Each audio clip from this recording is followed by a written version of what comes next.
So we're going to jump right into the technology section of this. I'm going to introduce you to two co-founders and CEOs. The first co-founder and CEO I'm going to introduce you to is Juan Jun. He is the co-founder and CEO of Supermove, which I know I've seen a lot of buzz in the chat around that. So I'm sure people want to hear from you, Juan Jun. And then Jared, you are the co-founder and CEO of LiveSwitch. So you're on the virtual video side of things. So let's start it off. Our topic is going to be about transforming from using spreadsheets to CRM or move management software. We want to talk all about that and dig right into it. Juan Jun, I'm going to give you the microphone first. Why do people start in those Google Sheets, the Microsoft Excel, and then make the jump? Why even make a jump to a CRM or move management software? Maybe you can give us a little background with that. Yeah, thanks, James. It's an honor to be here. You guys can hear me okay? Yeah, we're good. Awesome, great. So yeah, I just want to talk a little bit about spreadsheets and moving software. I think there are really amazing things about spreadsheets. They're free, highly customizable, easily shareable. And I would say that if there's like a quick mini project that needs to be done where you need to input a lot of data, spreadsheets are likely your best friend. Even as a tech company ourselves, we use spreadsheets pretty often too. I think the problem starts to happen when you start using spreadsheets to run critical parts of your business, critical daily parts of your business, like every single day. And the power of software and moving software specifically is that it removes manual work and automates your business for you because it understands exactly how moving should be done. So for example, think about like a typical dispatch board spreadsheet or a lead sheet or some of the spreadsheets that you might have, anyone in this conference today has touched today. Every single time you have to type in something manually, you might make 10 to 40 keyboard presses and clicks, and then check manually to make sure that you put it in correctly. And in a well-built software instead, you might only need to click a button once, or maybe do nothing at all. And I think there should be no manual step for a lot of things. And if you add that time up for the thousands of times you need to do that in a day or a week, we're talking about at least 1 to 2 hours being saved a day, which is thousands to tens of thousands of dollars a year. If you do $25, $30 an hour, this is the hidden cost of spreadsheets. The second thing about software is that it's constantly maintained and improved. This also kind of goes for homegrown systems, which have huge costs to build and perfect and maintain. Who here has had to make a change to how a spreadsheet works, or who here is like scared to make changes on how their spreadsheets were working because it's such a critical part of their business. Software instead, the developers, they constantly improve and make these changes to keep you at the pace of innovation, like the best way that sales or dispatching or accounting should be done every single day. Lastly, I think spreadsheets, they don't give you reporting and insights for free. You have to do that manually yourself. If I ask the people here, like, what are your margins on your local moves in Northwest New York or Miami, right? How much profit did you make on boxes in interstate moves last month? How many jobs did your salespeople close? Why did they close them? Why did they close more on Monday versus Friday? What did they say? How often did they talk to customers? And I think really well-built software just gives all of these things built in. Give you back precious hours your business doesn't have time to spend today, improve itself constantly, and provide these reporting and insights that you look at every single day to make your business 1% better every single day. Yeah, that's fantastic. And Jerry, maybe you can talk a little bit about like the risk maybe of using, there's a lot of flexibility in using a Google Sheet or Microsoft Excel for sure. And we see moving companies building on the back of that as they continue to scale and grow. And they get to a place of like, oh goodness, I think I actually need to start thinking about this. Maybe you could talk about the risks of using a Google Sheet to run your business. Yeah, the biggest thing is of course we use a CRM for all of our stuff as well. And the reality is if you don't have that data kind of centralized and communicated with your team, you're going to get hosed in ways that you didn't even realize. You risk all kinds of little things as well, especially your communication with your customers. If I've got a sales rep who's gone rogue and is keeping his stuff in an Excel spreadsheet somewhere, which sales reps, that then you're in trouble, because now all of a sudden I've got my guys who are, adhering to keeping everything in one central repository. And I've got a whole history of outreach and communication that's occurred with a customer. And then separately, I got another guy going rogue and reaching out to the same people. All of a sudden, I've got this customer being hounded by different people, and we look like a bunch of idiots because, we look like we don't know what we're doing because we're not communicating effectively. So it can also be, thought of as a communication tool for us to make sure that we're staying on the same page as a team. And, that lets us make those business decisions effectively as well, right? If I got a guy, outreaching through one mechanism and another guy through another model, and the spreadsheets they have separate spreadsheets and got to merge them, like the chances of data being corrupt or people missing information. Now I'm making decisions like, okay, this market that we're going to go after next, it's a good one because I got, good signals, but I could also be saying, hey, this is a terrible market, we shouldn't be going after it, when in reality, it's great. I just don't have visibility to the information. So, it's absolutely critical, that I have the right information to be making the right decisions at the right time. And so does everybody else in the organization, so that they can be making those small decisions. Should I reach out to this prospect? Yes or no? Okay, they're already in communication with the teammate. No, I shouldn't. That kind of stuff. So all of that communication, collaboration, and data and reporting, June, to your point, critical to a business. And if you start doing it with spreadsheets, it works fine if you got one guy on your team, right? If it's just you and that's it, and you have nobody else, fine. Like, you'll know everything anyway, so who cares? And That's where we start, right? We start it. right there, building our business on the back of a spreadsheet, right? And then we're ready. Maybe it's become a big monster, that you've run. Now you almost feel like, what's going to happen if I move to something? Or maybe if I want to go from my homegrown or maybe my starter CRM and I want to make a jump, let's say to Supermove as an example, June. Like, how do you help those customers with that transition? It's a pretty scary time in the business, and you don't want to lose the data. You don't want to lose a customer. You don't want to miss a booking. You don't want to, mess it up. How are you guys making that transition easier for people? Yeah, amazing question. I think building the software and making it good software is probably half the battle. The other half the battle is a change management piece. And there's a lot of things that need to go right: the training, the software itself, the implementation, in order to maximize the return on investment that you're putting in and the time that you're putting in to setting up the software to make it work. And after doing this hundreds of times with moving companies, there's like very standard good change management processes that we work with owners to help implement software correctly. And we've learned a lot through that. And I think it's a huge investment, the right investment to make. Right. And as you start making these different investments, you're going to invest in, a CRM to capture that data, to put your business less at risk. You're also going to start turning around and maybe you're doing, virtuals, or you're maybe taking pictures or videos. You want to start connecting those systems. I know, Jared, maybe you can talk a little bit about like, hey, the benefits of adding this video to capture. I mean, I was just on with the CEO of one of the insurance companies, and the claims adjuster, and they were talking about, hey, if you just had the video or the pictures, you're going to save that. How do we start connecting some of these systems to where my CRM is now working with my virtual move software, and then my team is all on the same page? Can you talk a little bit about the value of that?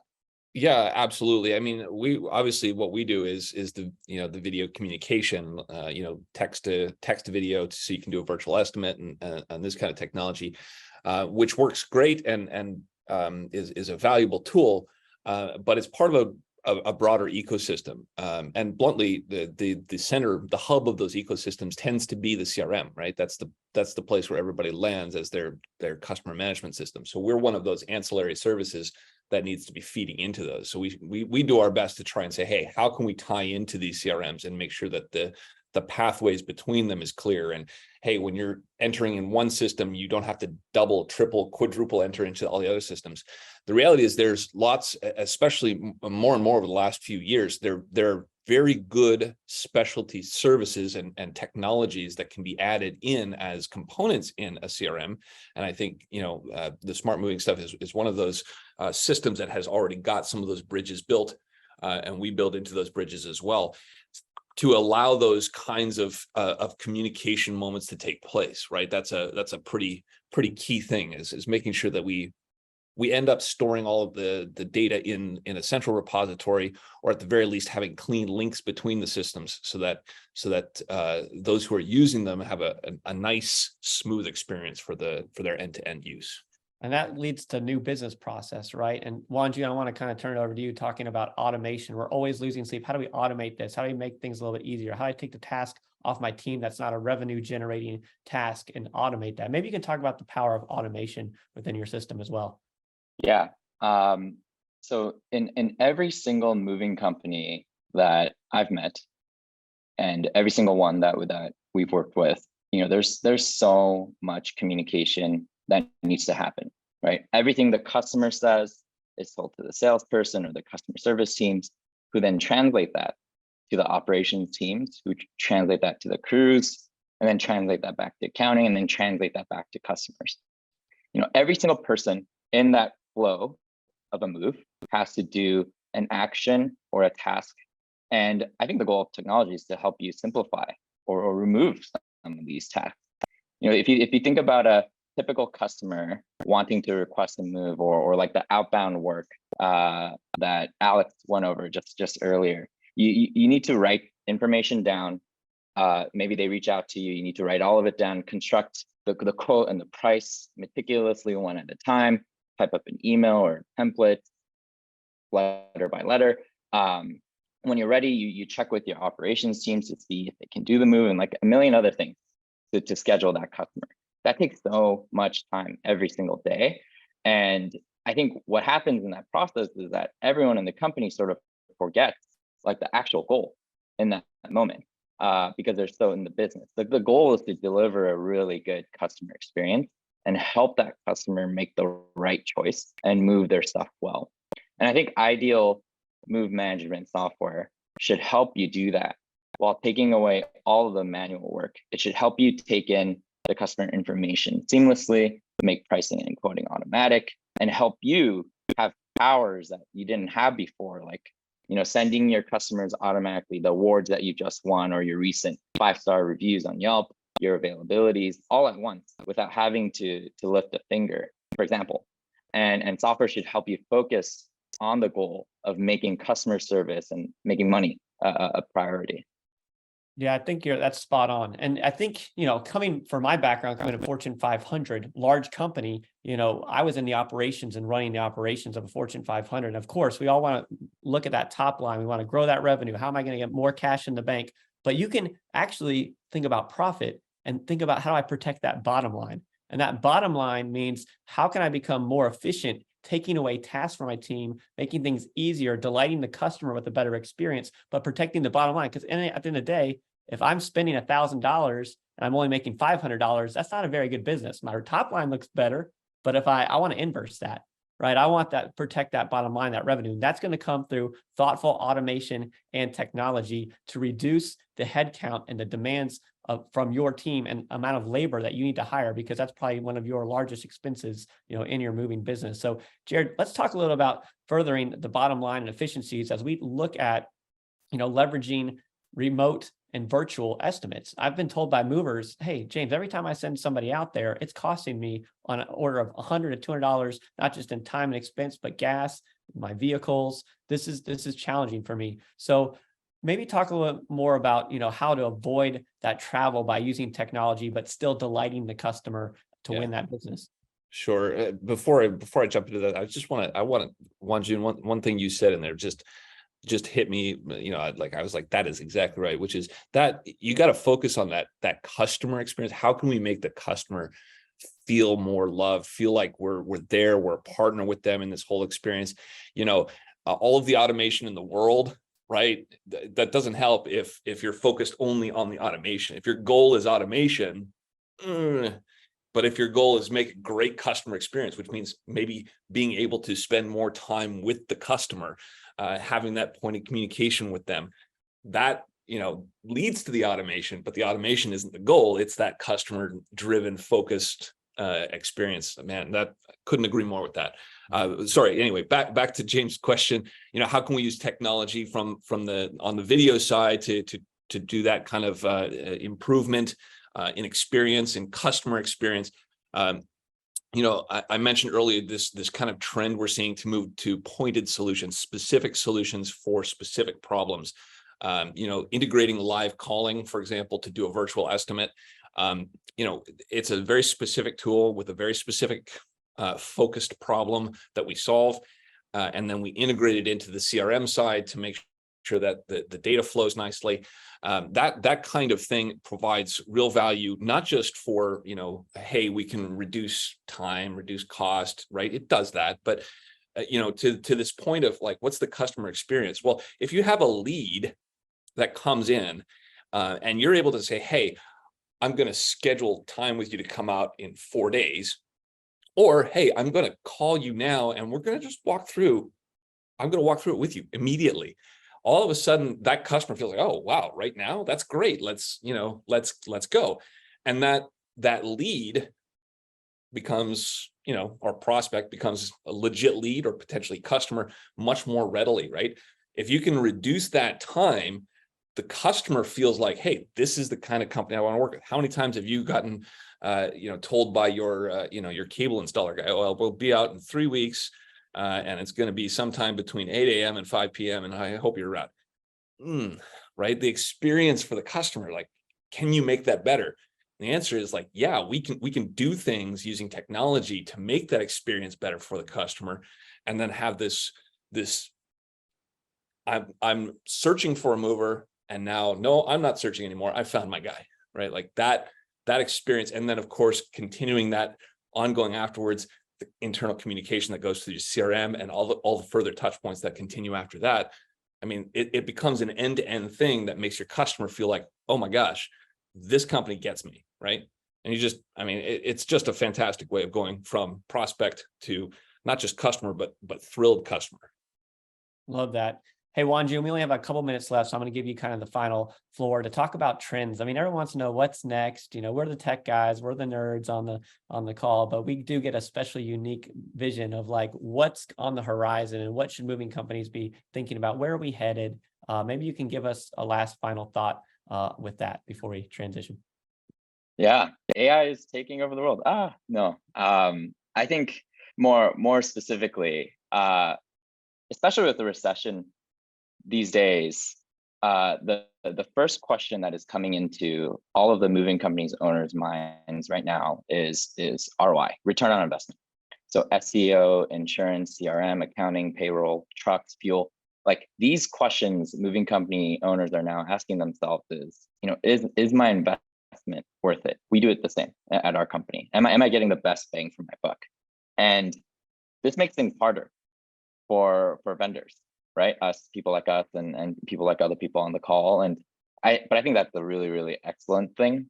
If you're not driving extreme value to your customers every single day, you can't exist.